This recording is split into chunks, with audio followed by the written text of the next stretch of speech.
Why is a brash, egocentric man so attractive to women? In general, women are supposed to go crazy for a bad boy. A bad boy, in this case, is a man who is deviantly assertive and displays a demeanor of unbridled, ruthless independence. He does not consider others in pursuit of his own benefit. He personifies infinite self-confidence in himself and his abilities, sometimes to the point of arrogance. He is so impulsive that risky behavior is his natural state of how things work, and that from the fanfare of muscular competition and elements of the predatory savage. Just the type of guy for whom any woman would be willing to leave her children at the door of an orphanage just to have one passionate night with him. The reason why such a man is highly attractive are two levels of perception of this type of personality. The first is, of course, the alpha male archetype.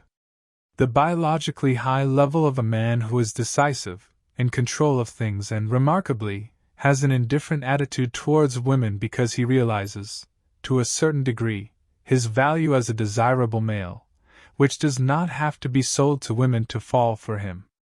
The second level of perception of such a personality is that a brash bad boy is like a purple cow in a meadow full of ordinary, colorless obedient cows. He is expressive, and this also makes him a man worthy of the interest and competition of women for his favor, which for him further enhances the feeling of endless possibilities. He doesn't abuse women, he doesn't manipulate, he just puts his needs before theirs as a dominant male. What is obvious is that this type of man is very difficult to get along with because they are mildly psychopathic, and so at first sight it does not make sense for women to deal with them. But instinctual forces identify such a male as someone who would be very capable in extreme situations where the survival of the female, or her children, would be at risk.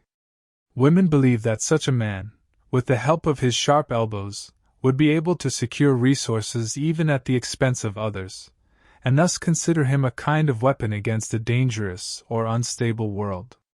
In comparison, the typical quiet, submissive, law-abiding, nice man, beta guy, doesn't seem tough enough to deal with chaos and instability.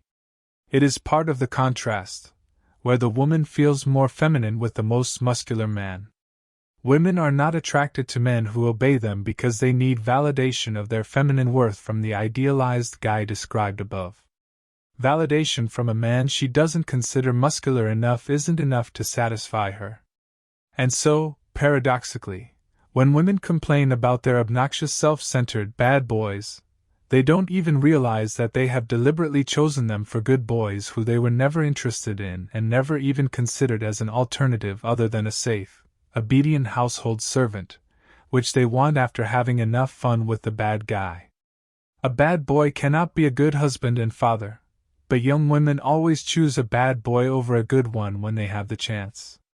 That is also why the epidemic of single mothers, which will be discussed later. Lust and sexual instinct will always win over commitment and stability of the relationship. The irony of it all is that the average beta sees the situation the other way around. In his understanding, the good boy is something of an anomaly in the world of crooks. Of course, this self-delusion is furthered by listening to women talk about what the bad boy has put them through, and how nice they are for listening. And so his self-delusion is validated, and he believes in his uniqueness and value for not being like other villains. With a little persistence, his kindness and consideration will eventually bring him a sweet reward, and the object of his obsession, after she rebels and possibly gets impregnated by a bad boy, will finally be his alone. What nice good beta males don't realize is that a woman's desire for a man, her respect for him, is not a matter of merit. No to-do list that covers all the demands the average woman makes of the man of her dreams can be met by a beta male, no matter how hard he tries.